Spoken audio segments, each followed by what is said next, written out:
Assalamualaikum, welcome to Afra's Food Channel. அஸ்ஸலாமு இன்றைக்கி நம்ம சேனலில் ஒரு அருமையான டேஸ்டி அண்ட் ஹெல்த்தியான சைடிஷ் ரெசிபி தான் பார்க்க போகிறோம். கோவக்காயை வச்சுட்டு நார்மலாக எப்பயும் போல் செய்கிற மாதிரி பொரியல் செய்யாமல் சூப்பரான அட்டகாசமான வறுவல் செய்யலாங்க. அதுக்காக ஒரு 1/2 கிலோ கோவக்காய் எடுத்துக்கிறேன். நல்லா தின் ஸ்லைசஸாக கட் பண்ணிக்கலாம். நீங்கள் நீட் வாக்கில் கட் பண்ணிக்கிட்டாலும் நல்லா தான் இருக்கும். First of all stove on பண்ணிவிட்டு ஒரு கடாயை வச்சிடலாம். இதில் 2 ஸ்பூன் கடலை எண்ணெயும் 1 ஸ்பூன் தேங்காய் எண்ணெயும் ஆட் பண்ணிக்கலாங்க. நீங்கள் ஃபுல் அண்ட் ஃபுல் தேங்காய் எண்ணெயிலே செஞ்சாலும் சூப்பராக இருக்கும். எண்ணெய் சூடானதும் 1 ஸ்பூன் கடுகு ஆட் பண்ணிக்கலாம். கடுகு பொரிஞ்சதும் ஒரே ஒரு காஞ்ச மிளகாவை நல்லா கிள்ளி போட்டுடலாம். இது கூடவே ஒரு கொத்து கருவேப்பிலை போட்டு நல்லா தாளிச்சிக்கலாங்க. இப்போ நம்ம கட் பண்ணி வச்சுருக்க கோவக்காவை இதில் ஆட் பண்ணிக்கலாம். இந்த கோவக்காயில் உடம்புக்கு அவ்வளோ ஆரோக்கியம் தருங்க. ரத்த அழுத்தத்தை கண்ட்ரோலில் வச்சுக்கிறதுக்கு ரொம்பவே உதவுது. இது மட்டும் இல்லாமல் இந்த கோவக்காய்னால் சூப்பரான பெனிஃபிட் இருக்குங்க. ஸ்கின் நல்ல பளபளன்னு ஆகும், ஷைனிங் கிடைக்கும்.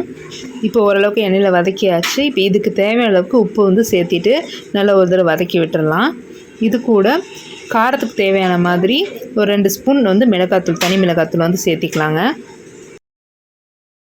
இப்போ இந்த உப்பு மிளகாத்தூளும் நல்லா சேர்த்திட்டு நல்லா எல்லா இடத்துலையும் படுற மாதிரி நல்லா ஃப்ரை பண்ணிக்கலாம். இந்த கோவக்காய் ஃப்ரைக்கு ஸ்பெஷல் டேஸ்ட் கொடுக்கறதுக்காக நம்ம இப்போ ஒரு இன்க்ரீடியன்ட் சேர்க்க போகிறோம். அது என்னென்னா ஒரே ஒரு ஸ்பூன் இட்லி பொடி இல்லாட்டி பூண்டு பொடி, வீட்டில் எது இருக்கோ நீங்கள் அதை சேர்த்தி பாருங்கள். சேர்த்துட்டு நல்லா மிக்ஸ் பண்ணி விடுங்க. அதோட டேஸ்ட்டே டிஃப்ரெண்ட்டாக இருக்கும். கடைசியில் நாம் ஒரே கொஞ்சோண்டு 50 கிராம் வேர்க்கடலை இருக்குது பார்த்தீங்களா, அதை நல்லா தோலை உரிச்சிட்டு லைட்டாக நுணுக்கி எடுத்துகிட்டு வந்துடலாம். வேர்க்கடலை நல்லா வறுத்ததாக இருந்துச்சுன்னா நீங்கள் அப்படியே தோல் உரித்து செஞ்சுக்கலாம். இல்லாட்டி லைட்டாக கொஞ்சம் ரோஸ்ட் பண்ணிக்கோங்க, அப்போ தான் நல்லாயிருக்கும். இப்போ இதை மிக்ஸி ஜாரில் மாற்றிட்டு நல்லா ஃபைனாக நுணுக்காமல் நல்லா கோர்ஸாக நுணுக்கிட்டு வந்துடலாம். ஒன்றும் பதிமாக நுணுக்கிக்கலாம். அப்போ தான் நம்ம இதை ஃப்ரையில் சேர்த்தி நம்ம சாப்பிடும்போது பல்லில் கடிப்படும், நல்லாயிருக்கும் சாப்பிட்றப்போ. இப்போ இதை நான் பொடிச்ச வேர்க்கடலையே நல்லா ஃபுல்லாக மிக்ஸ் பண்ணி விட்டுறலாங்க.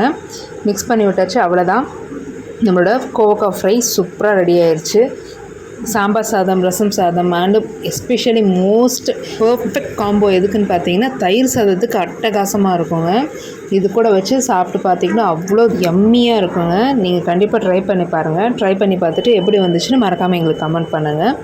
இது வரைக்கும் நீங்கள் அஃப்ராஸ் ஃபுட் சேனல் சப்ஸ்கிரைப் பண்ணாட்டி மறக்காமல் சப்ஸ்கிரைப் பண்ணிக்கோங்க. அப்படியே பக்கத்தில் இருக்க பெல் ஐக்கானை ப்ரெஸ் பண்ணிக்கோங்க. இந்த வீடியோ உங்களுக்கு பிடிச்சிருந்துச்சுன்னா லைக் பண்ணுங்கள், ஷேர் பண்ணுங்கள், கமெண்ட் பண்ணுங்கள்.